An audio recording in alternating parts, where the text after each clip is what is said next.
Man or myth? Some historical data. Quetzalcoatl is an amazing individual in Mesoamerican history. He established not only a religion, but as well established universities, teaching the people all manner of arts, sciences, and useful customs. Not all historians can agree on exactly when Quetzalcoatl lived, or even if he ever lived, though most tend to agree he did exist. The name Quetzalcoatl translates to the plumed serpent, who is known as the Lord of the Wind and the Sea. He is also known as the prophet. As to when he lived, there is not much agreement either. Some saying he lived in the 12th century. Other evidence indicates that he was in the land of the Maya about the time of Christ.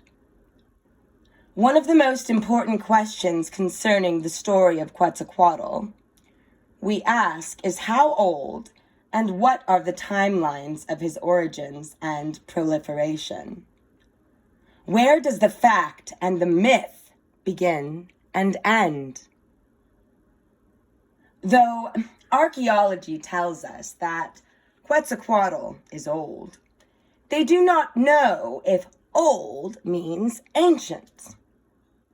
There are a group of archaeologists who believe Quetzalcoatl is a very ancient god and state that his origins can be seen forming within the Olmec era, which would place his birth, so to speak, at approximately 1200 BC, a considerably older date than 800 BC, which corresponds to the emergence of the Maya, if it was otherwise.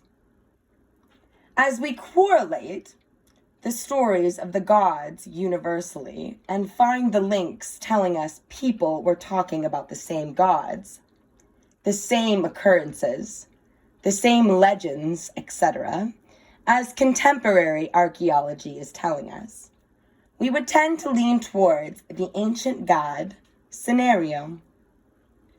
Most stories indicate Quetzalcoatl, the prophet, said he would return from the east, but before he returned, the younger brother, whom he described as being, end quote, bearded white men, end of air quote, would come to the lands of Pachamama, Turtle Island, America.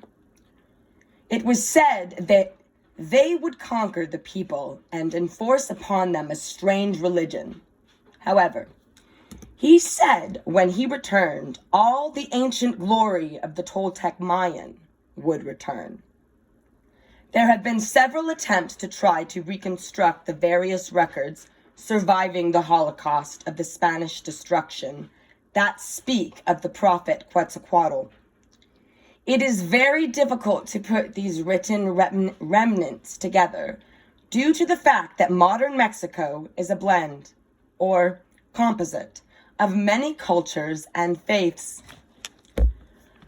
The destructuring of the cultures and the faiths was relentless until just recently, in the last decade before the new century. I have sought after another avenue to do this by going directly to the surviving artifacts and speaking with the Mayan priests themselves to piece together the jigsaw puzzle. Currently, the Mayan people are in a great struggle to rebirth their faith and heal the damage of many centuries of captivity. The combination of artifacts and translations from the living Mayan records tell us the prophet Quetzalcoatl spoke of a new religion coming to the earth during the 21st era. In trying to reconstruct the timeline in accordance with the prophet's own Venus calendar and base prophecies, I have come up with calculations coinciding with many spectacular events in modern history supporting the Mayan prophecies of Quetzalcoatl. Now, if we were to take as a starting point the 12th century, i.e. 1155, as the time most stories of the Pale Prophet tell us he left, promising to return, and we dealt with his own calculations and looked at events occurring, the prophecies of the Hopi, Nostradamus, and what I wrote about in Last Cry and Winds of Change, a startling picture begins to emerge. The resulting datelines brings us to the occurrence of some very interesting events. Further, if we tie these datelines in with the cycles of war and the rise and fall of empires, we can begin to see the rhythmic patterns, creating cycles of self-destructive behavior. The prophets spoke of continually with an emphasis dealing with the human experience of the serpent and the serpentine energies that were within mankind. He said, air quoting here, "The evil that man displays against himself is inherent in their very nature, for they suffer from their father's deeds." End of air quote. They are hybrids. The prophet Chilam Balam spoke of this internal battle, causing us to fall blindly into cycles of greater and greater internal conflict.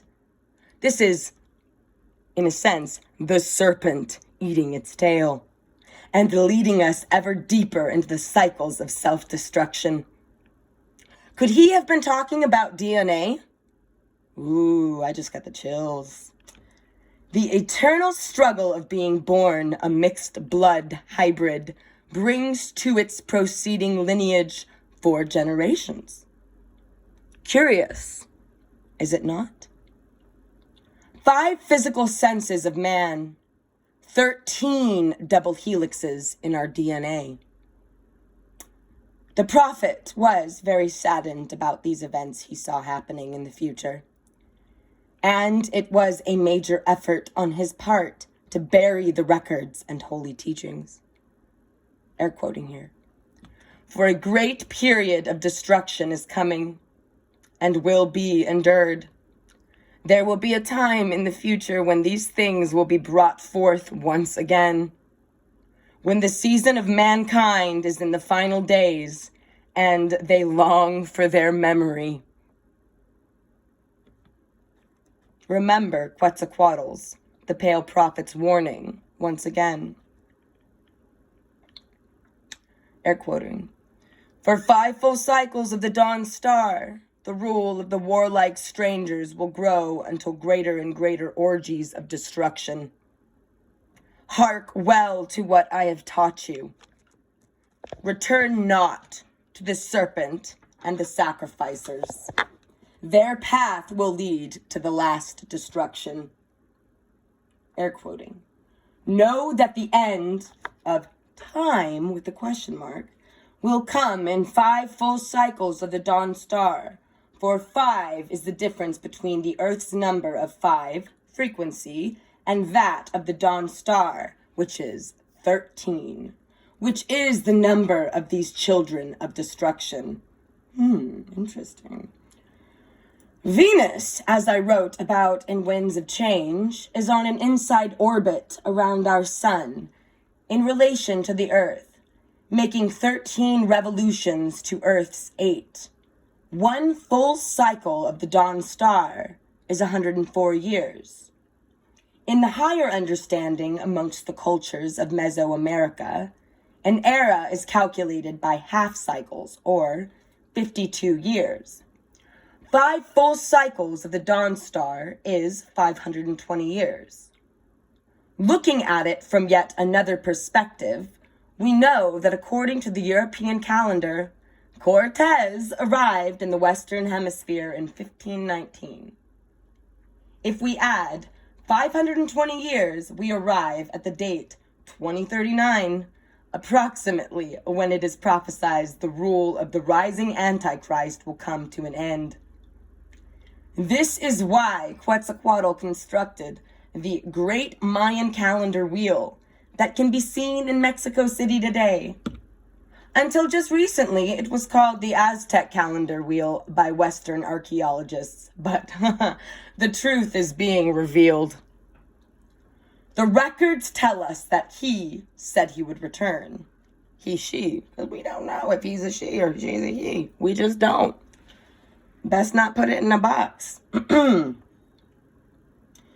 And at this time there would be much purging, and evil would be removed from this earth. And after the cleansing, yes, the great purification, there would be a reign of peace and the, air quoting here, advent of a new spiritual order, end of air quote. The prophet was emphatic that he would return as he had left, from the east, across the sea. He would be bearded, Caucasian, and wear long robes. He said he would return again in the time when the stars were in the same place they were in the year of his birth. Here we are. According to the Venus calendar. And so he spoke. And you shall know me by the morning star, Venus. For I am the son of the morning star. Aho.